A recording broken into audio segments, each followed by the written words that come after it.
اعوذ باللہ من الشیطان الرجیم بسم اللہ الرحمن الرحیم۔ زندگی کیا ہے عناصر میں ظہور ترتیب، زندگی کیا ہے عناصر میں ظہور ترتیب، موت کیا ہے انہی اجزاء کا پریشاں ہونا۔ موجودہ دور کا اہم ترین مسئلہ دین اور دنیا کے صحیح تعلق اور ارتباط کا مسئلہ ہے، یعنی دینی علوم اور جدید سائنسی علوم میں کس طرح ربط قائم کیا جا سکے۔ صدر ذی وقار، اسلام دین فطرت ہے۔ موجودہ سائنسی علوم اسلام کے منافی نہیں بلکہ اسلام کی تصدیق کر رہے ہیں۔ آج مجھے جس موضوع پہ لب کشائی کا موقع ملا ہے اس کا عنوان ہے اسلام اور جدید سائنس۔ قرآن میں ہو غوطہ زن اے مرد مسلمان، قرآن میں ہو غوطہ زن اے مرد مسلمان، اللہ کرے عطا تجھ کو جدت کردار۔ جناب صدر، یوں تو قرآن ہر زمانے میں ایک معجزہ ہے، لیکن جدید سائنسی دور میں قرآنی اعجاز نئے ہی اسلوب میں نکھر کر سامنے آ گیا ہے۔ یوں معلوم ہوتا ہے کہ جوں سائنسی علم اور حکمت میں اضافہ ہوتا چلا جا رہا ہے، فہم قرآن کے افق اور واضح اور نمایاں ہوتے چلے جا رہے ہیں۔ بہت سی باتیں جو آج ہمارے لیے محض جدید انکشافات ہیں اور 1-1.5 صدی قبل انسان کو ان کی ہوا تک نہ لگی تھی، قرآن پاک میں انتہائی صراحت اور وضاحت کے ساتھ بیان کر دی گئی ہیں۔ جناب صدر، یہ درست ہے کہ اسلام میں علم کے میدان میں کہیں بھی لفظ سائنس استعمال نہیں ہوا، لیکن اگر ہم سائنس کی تعریف کریں تو معلوم ہوگا کہ فطری مظاہر کے علم حاصل کرنے کا نام ہی سائنس ہے، جو کہ مشاہدات اور تجربات سے حاصل کیا جا سکتا ہے۔ سارے جہاں کی پیاس بجھانی محال ہے، اسلام کے پیالہ لبریز کے بغیر۔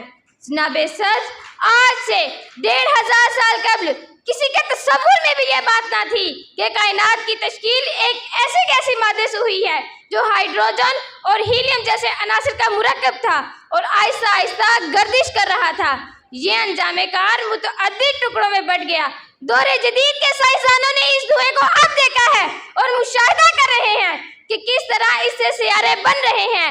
قرآن پاک میں اللہ تعالیٰ نے یہ بات 1400 سال قبل ارشاد فرمائی۔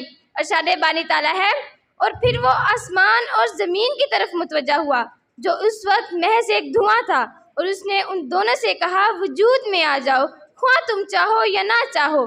دونوں نے کہا ہم آ گئے فرما برداروں کی طرح۔ جناب صدر، دور جدید کے سائنسدانوں نے دریافت کیا ہے کہ جب پودے پانی جذب کرتے ہیں تو ان میں سے سبز رنگ کا ایک مادہ پیدا ہوتا ہے جس کو انگریزی میں کلوروفل کہتے ہیں۔ یہی وہ مادہ ہے جس کے ذریعے سے نباتات میں پھل اور بیج پیدا ہوتے ہیں۔ یہ بات اللہ تعالیٰ نے 1400 سال قبل قرآن پاک میں ارشاد فرمائی تھی، اور وہی ہے جس نے آسمان سے پانی برسایا اور اس کے لیے نباتات میں سے ہر چیز پیدا کی اور اس میں سبز رنگ کا مادہ پیدا کیا جس کے ذریعے سے ہم دانوں کے ڈھیر حاصل کرتے ہیں۔ جناب صدر، آج سے 1500 سال قبل کسی کے تصور میں بھی یہ بات نہ تھی کہ سمندر میں کچھ موجیں سطح بحر پر ہوتی ہیں اور کچھ سطح بحر کے نیچے ہوتی ہیں۔ تہ بہتے موجوں کا یہ تصور تو بہت بعد کی بات ہے۔ اسی طرح انسان کے علم میں یہ بات بھی نہیں آ سکتی تھی کہ سمندر کی گہرائیوں میں اندھیرے ہوتے ہیں۔ یہ اندھیرے بھی اسی طرح تہ بہتے ہوتے ہیں۔ جناب صدر، اسی طرح انسان کو اس بات کا بھی علم نہیں ہو سکتا تھا کہ سمندر کی سطح پر پڑنے والی سورج کی ایک کرن سمندر کی گہرائی تک پہنچتے پہنچتے بالکل ختم ہو جاتی ہے، لیکن یہ سب اسرار اللہ تعالیٰ نے 1400 سال قبل قرآن پاک میں ارشاد فرمائے۔ یا اس کی مثال ایسے ہے جیسے سمندر کی سطح پر ایک موج چھائی ہوئی ہے، اس کے اوپر بادل پہ تاریکی مسلط ہے۔ آدمی اپنا ہاتھ نکالے تو اسے بھی نہ دیکھنے پائے۔ جسے اللہ نور عطا نہ کرے پھر اس کے لیے کوئی نور نہیں۔ نہ ہو ممتاز کیوں اسلام دنیا بھر کے دینوں سے، وہاں مذہب کتابوں میں، یہاں قرآن سینوں میں۔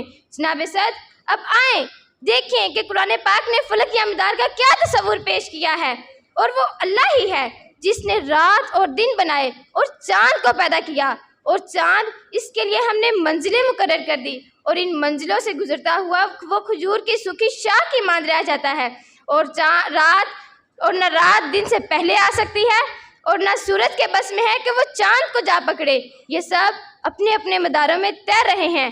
جناب سچ، آج سائنس اور ٹیکنالوجی نے جتنی بھی ترقی کی ہے وہ صرف اور صرف قرآن پاک کی بدولت ہے۔ یہاں یہ سوال پیدا ہوتا ہے کہ وہ کون تھا جس نے آج سے 1400 سال قبل ہمارے نبی صلی اللہ علیہ وسلم کو یہ علم عطا فرمایا، جبکہ اس دور میں نہ تو کوئی دوربین تھی اور نہ ہی تحقیق و تفتیش کے آلات تھے۔ ہر سمجھدار انسان کے ذہن میں صرف ایک ہی خیال آتا ہے، بے شک وہ اللہ ہی کی ذات تھی، ہے اور ہمیشہ رہے گی، جس نے آپ ہمارے نبی صلی اللہ علیہ وسلم کو یہ علم عطا فرمایا، بے شک وہ اللہ ہی کی ذات ہے۔ میں اپنی تقریر کا اختتام ان اشعار سے کرنا چاہوں گی۔ آنکھ جو کچھ دیکھتی ہے لب پہ آ سکتا نہیں، آنکھ جو کچھ دیکھتی ہے لب پہ آ سکتا نہیں، محو حیرت ہوں کہ دنیا کیا سے کیا ہو جائے گی۔ آپ سب کی سماعتوں کا شکریہ۔